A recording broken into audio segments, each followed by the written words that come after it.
Turn it on, sure, it might be 10 minutes before I do anything. You look very similar. Really? Do you think so? I'm going to move this easel as well. Yeah. She's delighted to hear that. That's made Lily feel great. I don't know what There's else. something. The shape of your face, maybe. Makes sense. And your hair. There's something. There's an essence. Yeah. Yeah. It's delighted to hear that. Yeah. Yeah. You've not met my other two daughters, have you, Andrew? No. Do you think she is? Yeah, I don't know. Anyway, here we are. Welcome. And welcome, everybody. So, You haven't got your mic. I know. Well, I'll tell you why. Because yesterday I went and said, oh, I've got my mic and it's turned on, and I turned the second thing off before I even started recording. So I did that twice. Both videos I turned off the mic showing off about having it on. So you decided not to. I just thought I'm just not going to do it. This is the third day and with silent videos, and I just thought, no, I'm just going to, I've got one, anyway, it doesn't matter. But yeah, I just need to kind of get familiar with that. Okay, so let's see now. I am just going to move this a little bit as well, just to get it back in position after. Be a little bit of sugar in the bud after, but we're fine. Okay. And so, similar, like every day we have this start, so if this is your first day, you've not missed anything, I'm going to say the same stuff over and over, and it's just, I think, what we all need to hear, and I need myself to hear over and over as I go to paint. And I think that if you look that way, yeah, that's lovely.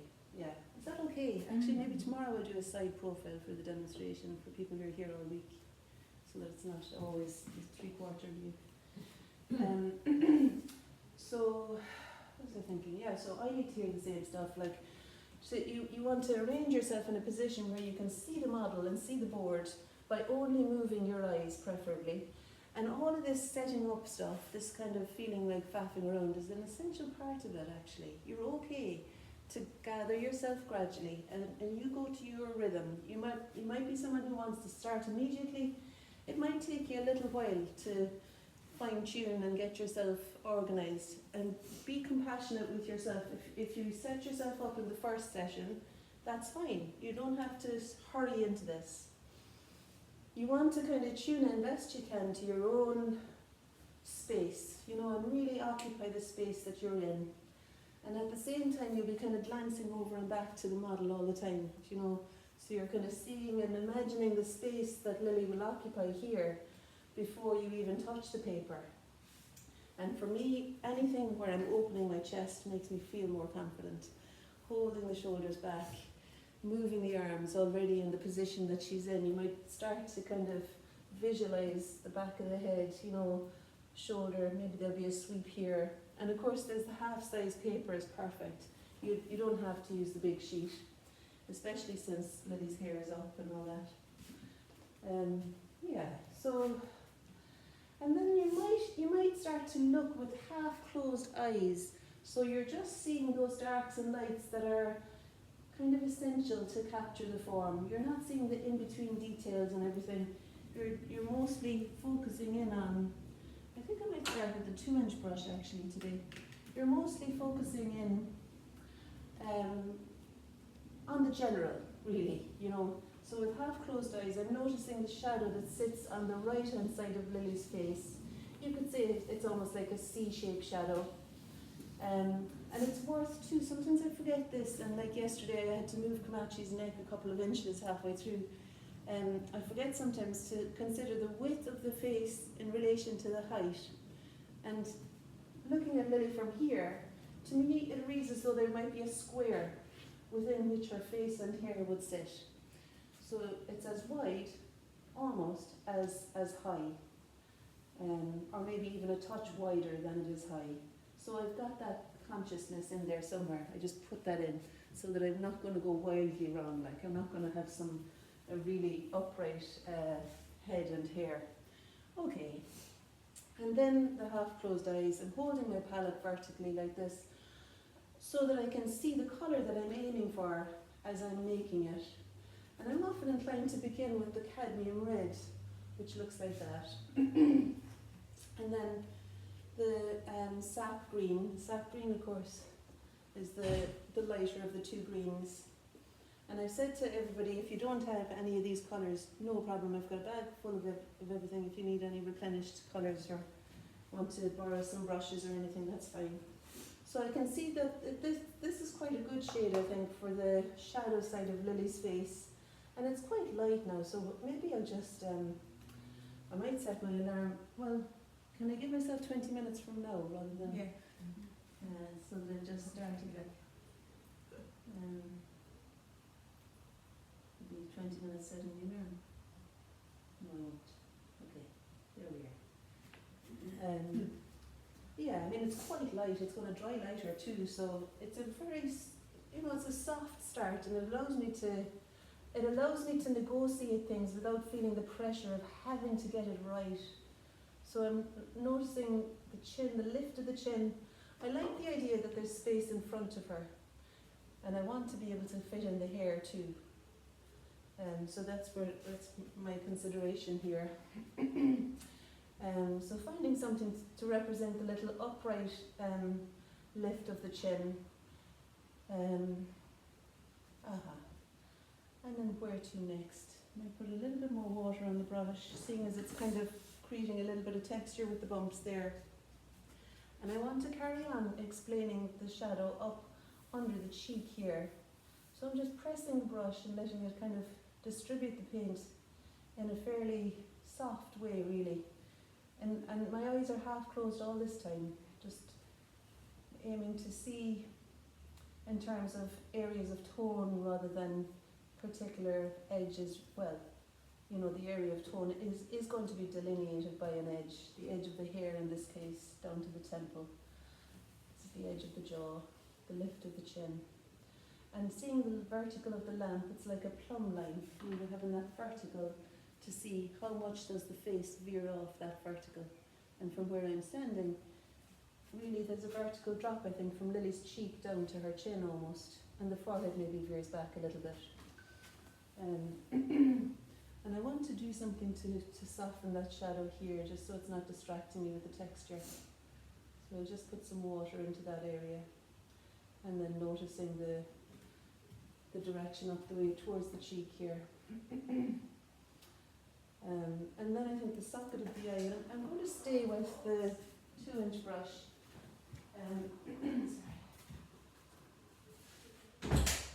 I'll stay with the 2-inch brush because I think it helps me to err on the side of going bigger. Like I could go down to that brush doing the socket of the eye, or I could just use the corner of the brush to see if I can do enough to represent the socket. And the socket being caving in, of course, will be a little bit, it'll be away from the light, it'll be a little bit darker. And I'm going to see if I can find where it might be located. It really explains too, I suppose, the bridge of the nose here. Let's see. I'm talking like this, but I'm kind of nervous that I'm going to have to change my plan later, and say, by the way, that eye is all wrong, But this is painting. This is the painting process, isn't it? That's kind of what happens. So something like that to represent where the eyebrow comes in and meets the tilt of the nose. And maybe just gather up that little drip so it doesn't feel like I'm setting it in stone. And I could also then bring across, so this eyebrow on the right hand side from where I'm standing seems to me to be a little bit lower. I'm just pushing so that the paint releases off the brush and leaves a kind of a direction for the eyebrow there. And I think I will go to the smaller brush now. You don't want to be kind of working against yourself either. So if you're do your best generally to find the tool that will best make the mark that you've seen, and to find the colour, the consistency of paint, and then make your mark with a kind of, you feel you can have a little bit more courage to commit to the mark if you've worked up to it. And you're working up through your whole body really is involved in it, I think, in the mark. Okay, so I was going to use this brush to re-establish the line of the eyebrow here. I think it just needed to come down a little bit lower. That's a bit wetter than I want now. I just gather that little drop.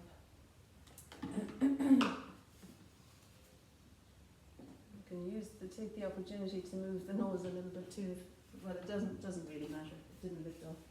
Okay, so we've got the socket of the eye here, and then really, I think I will use the smaller brushes. I recommend these kind of springy brushes for lifting off, and I've got them to share if anyone needs one. I'm going to use that just to lift off a little bit of the colour on the nose before doing the shadow on the right hand side of the nose. There's a clear shadow on this side of Lily's nose, and the bridge is a lot brighter. And because there's a value already on the bridge here, I want to just lighten that, and I'm going to let it dry before going and doing before going to do the darker shadow. And that runs down this side. I mean, it's not a big deal because it's so light that when it dries, it'll be barely off-white anyway.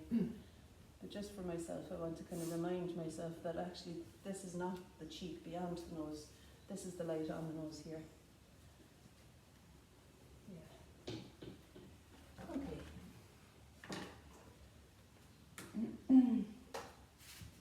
And you're kind of moving all the time, and even although we're looking at fairly fine parts of the face, you're going out and seeing the whole thing as well. And holding it all, you know, you want to be loose of limb, you want your brush to be lightly held in your hand, and holding it all kind of lightly, really. I think there's something a little bit effortless, and it's a very elusive kind of state to arrive at, like, but there's an effortlessness that we find sometimes. I think we all know it. It keeps us coming back to this. That comes through softening in and deepening into yourself rather than trying harder. So let's see now. I think I might re-establish the line of the jaw just to give myself the landscape within which the features are going to sit. So there's a kind of a lovely dark edge here. We've got the upright, the tilt up the way. And then I'm going to find where I want the shadow of the socket of the eye to maybe be a little bit darker here. And I know that the nose is a little bit wet, so I leave that alone for a while, but I might find something to say this is where the nose ends down the face. And judging where it might sit in relation to the chin and to the eyebrows. So finding the shadow that's attached to the underside of the nose there, maybe. And I wet the brush, and with half closed eyes, I'm noticing that really, generally this whole area is kind of in shadow. There's a triangle of a soft triangle of light on the cheek here, and below that, and even on the chin, it's fairly, pretty much in shadow, I think. And there's a cast shadow from the nose too that extends down as far as the mouth. And we'll find something else in the socket of the eye. And you know, I'm going to stand back a little bit further now and consider the whole thing. I might sit on your knee and so on. And I'd recommend, you know, given that whatever space you have, go right back. Go right back. If you're here, go right back. If you're very close to the wall, take a photo on your phone in order to see it at a distance, maybe. Okay, but now it seems to me like it would be a good thing to do to move out the way a little bit. And so, as I'm standing here, I'm thinking I'll use some of the ultramarine blue maybe, mixed with that Van Dyke brown, in order to make a colour to represent the shadow in the hair, the colour of the hair, You might want to put fresh paint out so you don't have to do this about 40 times to try and agitate it, or even just to run your palette under cold water for a minute so it limbers up the colours. But anyway, you can see it's like an Indian ink kind of consistency, not as dark as Indian ink, but fluid enough that it's going to spread out a bit for me. Let's see now. I'm using the 2-inch brush. I want to make a mark that feels a bit courageous again, and just start to find my way into the hair. And I'm looking at the shape of the face, which could be called a kind of a triangle almost from here, with a flat top on it. So the hair comes in, I think, quite far there towards the eyebrow. I could do with having a touch more brown in it. Let me just get the brown out.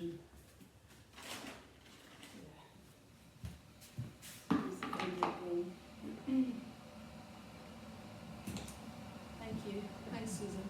And we must remember to turn it back on because we have lukewarm tea. I'm forgetting to turn it back on yesterday. So there's the Van Dyke brown now. I'll show you what that looks like. It's really a lovely dark colour. It depends on which brand you get, but the Daniel Smith one has got quite a bit of black in it, I think. Okay, so yeah, making something of the shadow of the hair. Yeah, with half closed eyes, there's a kind of parallelogram of hair here, really. And then there'll be a touch of it, meeting the skin of the forehead. There's a horizontal almost of hair there. And like yesterday with Comanche, there was a little touch of hair beyond the forehead that helped to show the turn of the head maybe a little bit. And there's something that eases it a bit, if you move beyond the face, if you're working in the face for a while, it's lovely then to give yourself the chance to do something that feels less critical beyond it. And the hair does that. I mean, it's not as though you're not looking, you're really doing your best always to focus, to get your energy focused in so that you can really do your best to see the things that you're observing in the way needed for painting them. So looking at this as a parallelogram of hair and finding the vertical of the bun at the back and seeing where the neck will sit in relation to that parallelogram and in relation, say, to like the bend in the neck where it begins the shoulder could sit just a little bit below the chin there, so I'll maybe move that line down a little and in a little. I think it needs to come in a little here, maybe down a little bit too, just to, and these are the first moves. They don't have to be set in stone. It's possible to lift, and I can explain that later on too for anyone that wants it. The lifting off and the sculpting, a little bit like a rubber and charcoal, you can eat back into colour to retrieve the light. Gosh, I'm getting all kind of pernickety here myself. I put a little bit more brown on, I think. Maybe a touch of red. I could do it, a bit of burnt sienna in there here in some places. Okay, so what were we thinking of? Yeah, so I think maybe I can bring the hair up a little bit higher and extend it back as well for that bun, and there'll be the little heavier bit of it down here, and I might just kind of lose it a bit again then. And you want to do the thing that the Paul Klee line of make chance essential, let there be something that you're not in full control of, and welcome in, it'll happen anyway, welcome it in when it happens. This is something I didn't plan, but it's here. What am I going to do now? You might want to turn it upside down, yeah. So there's that, as well as the kind of really honouring the looking in, doing your best to find the thing. And whatever it is that comes in, then I suppose you can kind of play with that too. Okay, so I'll join up the dots there, I suppose, but I mean, that was a bit exaggerated, but it doesn't matter. Sometimes you just want to do a thing to let yourself feel a bit more free in it, like. And the red jumper is exciting too, isn't it? It's a nice colour. So we're coming right back. So where the jumper meets the triangle of skin on the shoulder here. Yeah, so we've got the skin here on the shoulder coming down for where the jumper will be a little bit lighter, maybe on that shoulder too.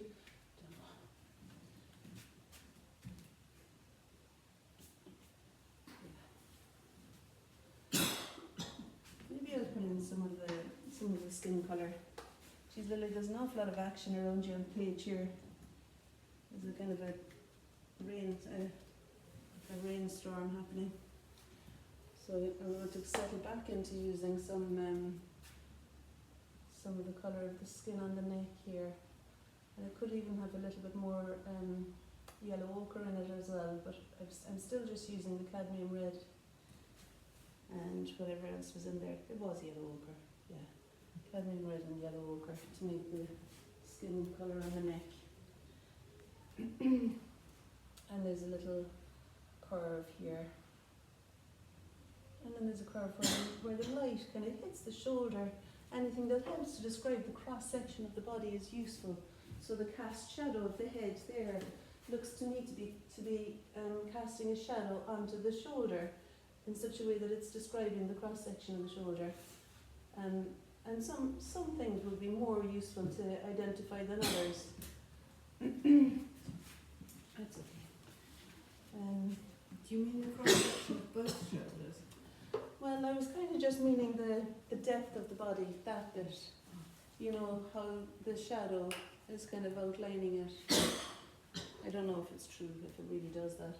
Other things that can do it might be the jumper, like, you know, where that's curving around the body. If it's, you know, you can do your best to observe that and see, because it makes the shape of the body, I think, then. I was bringing the neck in a little bit as well there, because I think I've still gone too far back with the neck. And maybe do some sort of little thing to say this is where the mouth is. So it's helpful, I think, by the break if you can, or in the first 30 minutes of painting, if you can manage to have something to locate the eyebrows and the area of the eye socket, shadow beneath the nose, maybe something to describe the upper lip and the shadow beneath the lower lip, and something for the chin, just the location, just so that you've got them to kind of play with a little bit then. And of course across the width of the face. I think I'm needing to bring the front of the neck back actually, but let's first go to the, I'm just first going to continue again working back into the face and working down towards the lips there, again using the sap green and the cadmium red. Do you know, I think I put a touch of blue into it just to deepen the tone. Looking at Lily's upper lip, it's really quite dark there in the shadow, and so I might as well give it a bit more depth of tone. And then I'm just going to pull up and lift to describe the steeper slope on the other side. And I think if I dry the brush a little bit, when I hold it at an angle, it hopefully might follow the line dividing the lips and let the wet paint accumulate there to describe that darker, you know, in between. And then what I like to do after that is to forget all about the lower lip and just put something in for the little dent that's below the lower lip. It might be below the lip and some skin, but I find that a helpful little cavity kind of to you know, a dent in the way to explain the form in that area of the face. That's quite dark now, but in a way I'm kind of okay with it because I think I could do with deepening the tone in other places. I lift the droplet there though, because I don't want it to hang down on that side so much. Yeah. And definitely the standing back helps, doesn't it? Because I think the neck needs to come back at the front a little bit, so that when I draw a line from the neck through the rest of the face, it might go through the skin in between the eyes there. Yeah, and it'll cut through the corner of the mouth maybe, so I can drop it back here a little bit. Maybe to there, and then still have the lift of the chin. And there'll be things going on in the shadow here that you can maybe emphasize a little bit more if it helps. And of course I'm forgetting all about the ear again, but just some sort of thing in there to say this is where the ear will sit. And I think I want to go back to some of that shadow that I used underneath the lower lip in order to find some of the same depth of tone up through the face. So let's see, maybe even with half closed eyes, like the shadow underneath the nose there is quite deep in tone, and it's a helpful one to find. More, I think, than the edge of the nose, the bridge of the nose. Again, I'm kind of making it hard for myself. I could have used a slightly smaller brush there now. You'll have, the size of the brush can really help with placing parts of the face too. Sorry, so I was talking about the nose there, and I want to really explain the spherical end of the nose, so I don't want it shooting off directly like that. I'm going to see if I can just give a bit of a curved end to it. And of course it might need to be relocated again later. Look, I made an awful mess of that. It might need to be moved up or down anyway later on, so it does feel a bit forgiving. It feels like it's an approximate, and the finding lines and the evidence of the looking is all part of the eventual painting. You might find that, like, you know, you've had to try the shoulder 3 or 4 times, and something about seeing the evidence of that looking is lively. It's exciting sometimes, I think. within reason, like I suppose you don't want to be having loads and loads of operations. Yeah, so I think no harm. I might bring down that the end of the nose a little bit anyway, just maybe to there for the moment. And sometimes if you struggle with a part, you could move beyond it and do something somewhere else, and it might sort out the thing that you were struggling with. You know, if there might be a reason why it's taking a while to get something, and it might not be about the part that you're painting, but about something nearby or somewhere else.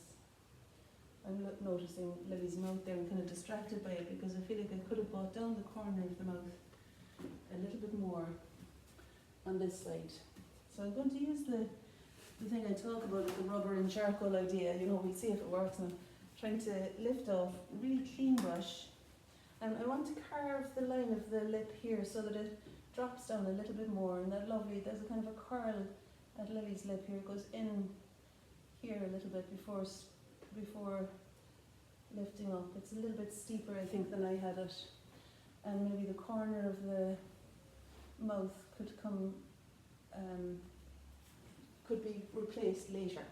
I don't have to decide where that is now, I think. And maybe also even the drop. Mouth might drop a little bit more on that side and maybe possibly lift a little bit more here. Small things. You can do the fine-tuning stuff over the course of the day. It's not like it all has to happen. But sometimes it's good to honour the moment of having noticed a thing and claim it. You know, if you see something that's slightly off, like I think it's a good idea then to just to commit to it. Yeah, okay.